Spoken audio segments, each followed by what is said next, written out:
Bonjour à tous, j'espère que vous allez bien, je suis ravie de vous retrouver aujourd'hui. Alors cette vidéo s'adresse aujourd'hui à vous qui êtes Sagittaire, ascendant Sagittaire, quel que soit votre signe solaire ou si vous avez votre signe lunaire en Sagittaire. Alors la tendance, première ici on a le 8 de denier, donc c'est un mois dans lequel vous allez véritablement vous investir par rapport à quelqu'un, par rapport à quelque chose, dans la sphère professionnelle, par rapport à un projet. Avec cette carte-là, il y a vraiment cette idée de s'investir effectivement à 200% pour aller au bout des choses, pour peaufiner un dossier, un projet, ou pouvoir terminer aussi un travail. Donc il y a vraiment cette idée effectivement de travailler, que ce soit un travail réel physique, un travail sur soi, il y a vraiment cette notion finalement d'investissement ici. Ensuite, vous avez le cavalier d'épée, le 7 de denier. Donc effectivement, ce 7 de denier, j'ai l'impression que là, il y a cette idée ici de remettre en question les choses. Cette notion de bilan. Là, il y a vraiment cette notion d'investissement. Vous investissez dans quelque chose ou par rapport à quelqu'un. C'est-à-dire que là, j'ai l'impression qu'il est question de ralentir un petit peu la cadence. De ralentir un peu la cadence. Il y a effectivement avec ce cavalier d'épée une notion de rapidité, d'accélération dans les événements, dans le travail, ou ce sur quoi vous travaillez, ou ce dans quoi vous vous investissez, ce pourquoi vous vous investissez. Là, on parle clairement ici effectivement d'un ralentissement. Il y a quelque chose à un moment donné qui va vous pousser à ralentir la cadence ou à vous arrêter pour faire une forme de bilan, pour analyser la situation, voir tout ce que vous avez fait, tout ce que vous avez investi, de quelle manière.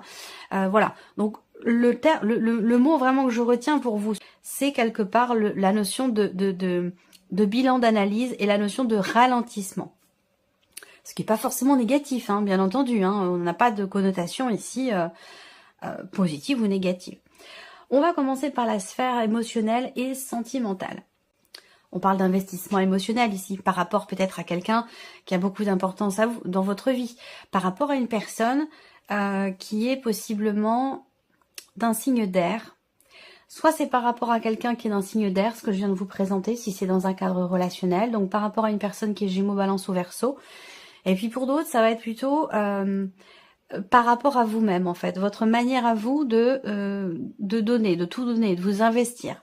J'ai l'impression que là, au niveau émotionnel et sentimental, effectivement, il est bien question ici de s'investir ou non dans une relation vis-à-vis d'une personne et de remettre en question peut-être aussi la manière dont on s'investit. Là, on voit qu'au niveau émotionnel et sentimental, il est question d'un positionnement, il est question de choix, de décision. On va parler ici également d'une situation, d'une relation qui va prendre une tournure différente dans la manière dont on s'investit vis-à-vis de l'autre, vis-à-vis d'une personne. Alors je le précise souvent, cette partie-là, c'est la partie émotionnelle et sentimentale, donc qui va pour beaucoup d'entre vous parler de vie amoureuse, mais pour d'autres, ça parlera d'un relationnel qui est très important, qui peut être amical, qui peut être familial. Donc là, on prend une décision dans la manière dont on s'investit. On fait un choix et avec le soleil, c'est quand même positif. Parce que ce positionnement, cette redirection dans la manière de s'investir ou dans ce dans quoi on s'investit aussi en couple, hein, dans les projets aussi que vous avez, eh bien avec le soleil, ce positionnement vous permet vous d'y voir beaucoup plus clair. On a une notion ici avec le soleil d'éclaircissement, de clarification. Il y a vraiment cette idée aussi là d'émotion profonde quand même, hein. Beaucoup d'émotions qui peuvent vous mettre dans la décision, mais avec la carte du soleil, il y a cette idée de finalement réussir à y voir clair, ou de mettre en lumière certaines choses, de comprendre aussi certaines émotions et de comprendre aussi peut-être là le positionnement de la personne qui est en face de vous, si c'est cette personne qui a à se positionner dans sa manière de s'investir au niveau de votre relation. Voilà. Il y a peut-être une distance entre vous et cette personne. Il y a peut-être une notion de distance géographique. Est-ce qu'il ne va pas être question pour certains d'entre vous de prendre la décision de voyager, d'aller voir l'autre, effectivement de faire la démarche d'aller vers l'autre. Voilà. Qu'il y ait d'ailleurs une distance géographique ou qu'il n'y en ait pas. Pour certains d'entre vous, effectivement, il va s'agir d'un voyage, il va s'agir de l'étranger, il va s'agir d'une autre région. Vous allez recevoir des nouvelles à ce sujet. On a une notion effectivement d'échange et de communication ici qui vont dans ce sens. Alors, avec le tarot, qu'est-ce qu'on a? Valet d'épée. Donc là, le valet d'épée, c'est les nouvelles qui arrivent à vous, encore une fois. C'est une notion de communication. Donc quelque chose de nouveau en termes de communication. Donc soit il s'agit de prendre la décision finalement de dire les choses autrement, de dire les choses différemment, d'exprimer aussi là, il peut être question de se positionner par rapport à des projets que vous avez. Pour d'autres, il peut y avoir de l'hésitation face à une personne avec qui vous êtes en tout début de relation amoureuse, ou alors vous en êtes encore qu'au stade de la communication, de l'échange. Peut-être que là, il y a de l'hésitation. Soit à dire certaines choses, à exprimer ce que vous ressentez, soit ici, on sait pas trop comment se positionner par rapport à cette personne. Toujours par rapport à quelqu'un qui est d'un signe d'air, quelqu'un qui est Gémeaux, Balance ou Verseau. Ensuite, ici, on a le roi de coupe. Alors là, on parle d'émotion. On parle de stabilité aussi, sur le plan émotionnel. Donc peut-être que là, vous allez prendre la décision d'exprimer certains points, d'exprimer certaines choses, de parler, de communiquer.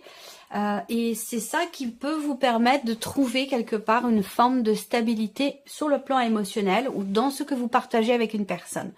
Effectivement, l'énergie centrale, c'est vraiment la stabilité émotionnelle, l'équilibre aussi dans ce qui est partagé. Donc là, il y a comme effectivement une redirection dans le cas d'une relation où il est question d'apaiser peut-être certaines tensions ou de trouver, d'être rassuré par rapport à des doutes, de l'hésitation également. Est-ce qu'il s'agit là peut-être de rassurer l'autre par rapport à par rapport à ce que vous partagez ou par rapport à certains projets que vous avez. En tout cas, ce roi de coupe ici, pour moi, il représente vraiment, comme je vous le disais, la notion de stabilité dans les émotions, dans ce que vous partagez aussi avec une personne. Et c'est vraiment cette idée de comprendre là. Avec le soleil, on parle de mise en lumière, comme je vous l'ai dit, de compréhension, de clarté. Effectivement, là, avec le roi de coupe, il y a cette capacité à conscientiser les émotions, cette capacité que vous avez aussi à, effectivement, à conscientiser, à gérer vos émotions, à les accepter ou à gérer, accepter aussi ce que la personne qui est en face de vous partage avec vous. Et c'est ce qui vous permet d'avoir finalement cette clarté au niveau d'un plan émotionnel. Donc je pense que là, il y a une évolution par rapport peut-être aux semaines passées, qui était peut-être un petit peu plus flou, où il y avait effectivement des hésitations. Vous rentrez dans le mois avec cette hésitation, ce non-positionnement, que ce soit vous ou la personne en face de vous. Et là, on voit qu'il y a quand même de belles choses qui sont, de belles émotions qui sont partagées. La tour. Donc là, la tour, compréhension, je vous parle vraiment de là, il y a vraiment l'équilibre quelque part qui se fait entre le mental, les émotions. Ici, il y a une clarté, il y a une compréhension, il y a aussi une prise de conscience importante, puisque la tour ici quand même va représenter effectivement l'idée de peut-être d'annoncer, de révéler quelque chose. Ça peut être une révélation en termes d'émotion, de ressenti, quelque chose qui a pu qui n'a peut-être pas été abordé jusqu'à maintenant, qui était gardé au plus profond de vous-même. Ici, on a des émotions quand même fortes et très profondes, et ici qui sont mises en lumière. Donc ça peut être, entre guillemets, fracassant, mais pas forcément dans le mauvais sens du terme. Il y a cette idée ici, effectivement, de faire table rase du passé, d'une situation, on repart à zéro, on fonctionne autrement, différemment. Ça peut être aussi ça qui est représenté là. Voilà, c'est vraiment ça. Alors, il peut y avoir un inattendu, c'est-à-dire que là, dans ce qui peut être exprimé, dans les nouvelles que vous recevez, dans la notion d'échange, là, communication, soit au sujet d'un choix ou dans ce qui est ressenti ou partagé, vous pourriez être surpris ou surprise. Et je ne pense pas que ce soit dans le mauvais sens du terme. Je ne pense pas. Alors, on continue. La vie active et professionnelle pour vous, les Sagittaires. Il y a un changement radical pour certains d'entre vous et que vous avez attendu, espéré quand même depuis pas mal de temps. On voit ici qu'il est question vraiment d'une évolution. Et l'évolution d'une situation professionnelle, que ce soit dans le cadre de travail ou dans des démarches que vous entreprenez, on a une évolution ici dans la concrétisation de certaines choses. Et il vous est nécessaire de ne pas perdre espoir, parce que j'ai l'impression qu'à certains moments, effectivement, en termes d'espérance, en termes de confiance, il y a parfois à certains moments quelque chose qui vacille par rapport à ça. Donc je pense qu'ici, effectivement, il est question très clairement d'un élément, de quelque chose peut-être d'inattendu qui pourrait éventuellement vous décevoir, mais en même temps, il y a cette persévérance qui est présente pour les projets que vous avez dans un changement au niveau de la sphère professionnelle. Et on voit qu'avec la faux ici, il y a cette notion de décision, cette notion de positionnement. Il y a vraiment un avant, un après. L'énergie de la cigogne quand même qui est au centre par rapport au travail. J'espère que vous voyez bien parce qu'il y a un petit peu de soleil aujourd'hui. L'énergie de la cigogne au centre quand même représente l'évolution, la progression, l'élévation. Donc c'est une énergie qui est plutôt positive. Donc la faux ici, je la ressens pas comme étant quelque chose de négatif. Par contre, il y a l'idée d'un changement quand même important. Un changement pour une meilleure situation. Il y a quelque chose peut-être qui prend fin, c'est possible, mais c'est pour quelque chose de mieux, c'est pour quelque chose de meilleur. On va regarder avec le tarot. Voilà, le cavalier de denier. Bon, on voit patience, persévérance, et c'est pour ça, parfois quand les choses prennent du temps, ou mettent du temps à se mettre en place, ou à se concrétiser, à se matérialiser, eh bien, le temps peut paraître long parfois, et c'est ça qui peut faire à un moment donné vaciller un petit peu la confiance, la foi, l'espoir aussi qu'on peut avoir dans certains projets. Ce cavalier de denier indique bien ici, encore une fois, quelque part cette énergie de la confiance dans l'évolution, l'avancée de quelque chose au niveau professionnel, mais on voit qu'effectivement ça prend du temps ici. On a une certaine lenteur. Par contre, c'est plutôt doucement mais sûrement. Voilà, doucement mais sûrement. Espoir pour l'évolution d'une situation et pour pour quelque chose de meilleur finalement. Reine de denier, effectivement, là, évolution, reconstruction d'une situation, il y a une stabilité. On voit bien que ce que vous espérez, ce que vous attendez vous tient énormément à cœur, a beaucoup d'importance pour vous. Et avec cette reine de denier, il y a cette détermination, elle est présente ici. La reine de denier, elle n'a pas froid aux yeux. Elle relève ses manches, elle y va. Voilà, elle fait ce qu'il faut parce qu'elle connaît la valeur des choses et elle fait tout ce qu'elle peut, tout ce qu'il faut pour stabiliser, consolider ou se reconstruire ou reconstruire une situation, évidemment professionnelle, puisqu'on est dans tout ce qui est en rapport avec votre vie active et professionnelle. Donc cette notion de stabilité qui est présente. Il y a quelque chose effectivement qui se stabilise, qui se consolide, qui se construit ou qui se reconstruit au niveau professionnel. On a bien une évolution qui va dans ce sens. Ici, on a le cavalier d'épée. Donc ici, il peut y avoir un positionnement, un inattendu, quelque chose qui va accélérer peut-être un petit peu les événements. Voilà. Donc, on a quelque chose de bénéfique, de positif, un changement radical, un changement pour une meilleure situation, un positionnement ici. On voit que vous avez attendu longtemps, il y a quelque chose qui a été long à se matérialiser, à se mettre en place par rapport au travail. Et là, on voit bien que ça évolue. Les choses se consolident, se construisent, se reconstruisent. Et on a ici un avant et un après, avec une accélération dans les événements. Donc, c'est plutôt pas mal, je trouve. Alors, ici, le plan matériel et financier pour vous, les Sagittaires. Alors, là, on a ici du stress. On a les souris, donc vous connaissez les souris. Ça représente la peur. Ça représente les appréhensions, ça représente le stress, ça représente aussi le manque. Donc là, financièrement, le budget peut être un petit peu serré. On voit qu'il y a une appréhension ici qui concerne un appartement, qui concerne un lieu, un bâtiment, ou une maison isolée. Ou voilà, il y a quelque chose qui est à gérer ou à régler par rapport à, comme je vous l'ai dit, un appartement ou une maison un petit peu isolée ou en hauteur.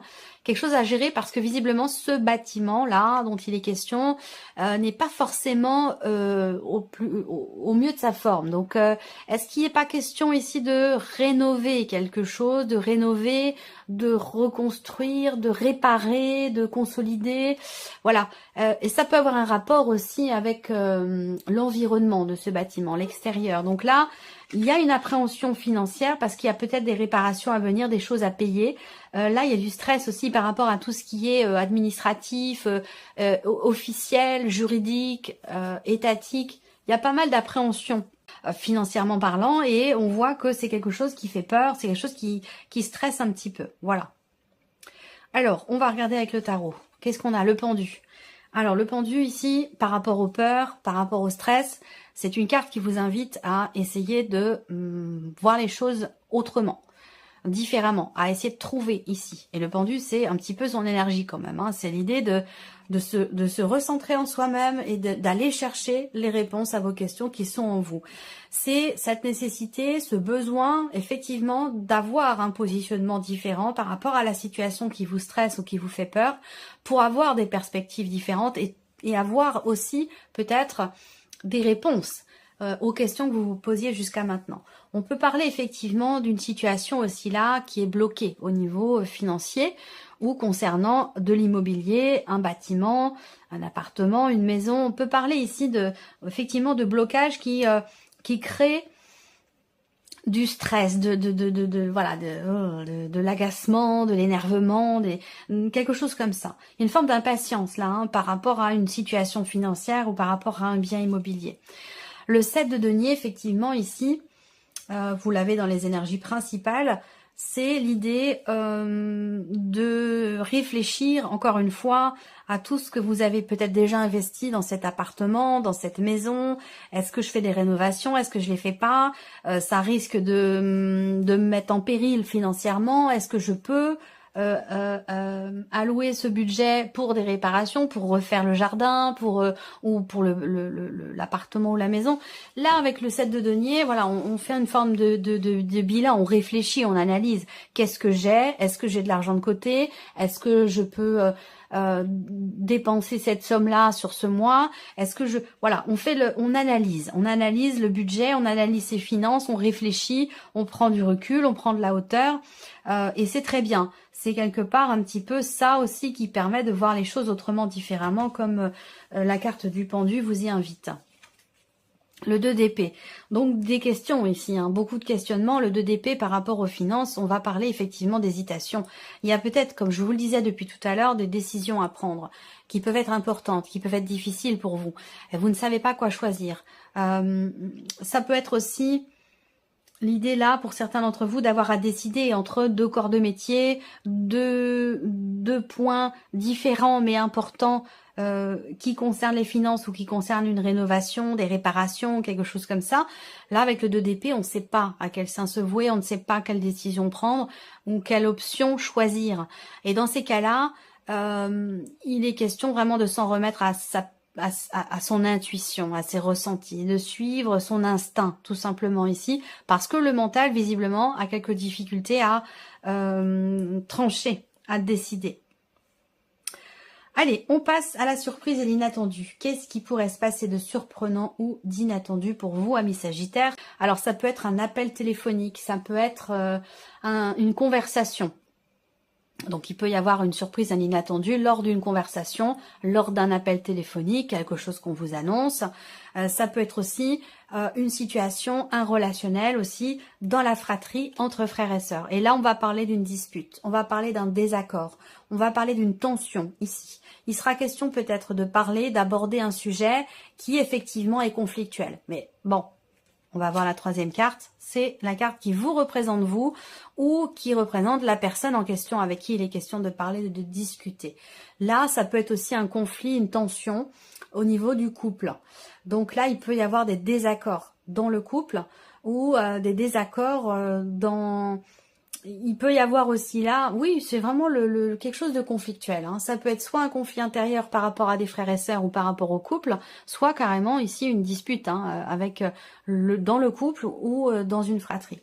On voit qu'ici, surprise inattendue aussi, c'est la contrariété. Je vois une contrariété ici par rapport à un contrat, par rapport à des documents importants, des documents peut-être officiels ou administratifs. Ensuite, ici, avec le tarot, surprise inattendue, il y a ici une déception, une désillusion ou de la confusion. Donc, je pense que même si parler, discuter, communiquer, même si ça crée ici un conflit ou une tension, ça aidera certainement, ça participera certainement à l'évolution de la situation et pourquoi pas à l'éclaircissement aussi dans la relation ou de la situation en question qui semble être conflictuelle. Le 7 de coupe, on voit bien que il y a quelque chose qui n'est pas clair. Il y a quelque chose qui n'est pas clair. Il peut y avoir un conflit d'intérêt aussi là. C'est pas forcément matériel ou financier, hein, ce conflit d'intérêt. Bien sûr, ça peut l'être, mais voilà. Soit dans une fratrie entre frères et sœurs, soit ici dans le couple. Alors ici, il y a une prise de risque. En fait, ce que je ressens ici, c'est que il y a une proposition peut-être qui est faite, il y a quelque chose qui est proposé, qui vous est proposé, à moins que ce soit vous qui proposiez quelque chose à quelqu'un qui vous est proche. mais j'ai l'impression que c'est pas bien perçu.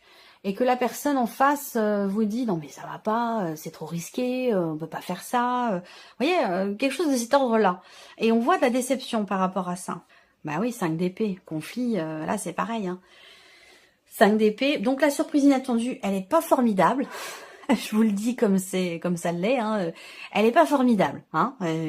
Donc j'allais dire un homme prévenu en vaut deux, une femme prévenue en vaut deux, c'est pareil, hein, ça marche aussi bien avec les hommes qu'avec les femmes.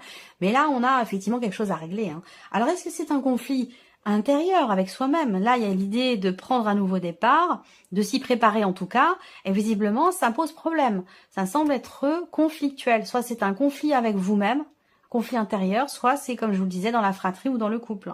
Ça concerne quelque chose qui vous tient beaucoup à cœur. Et en même temps, on n'arrive pas à se positionner.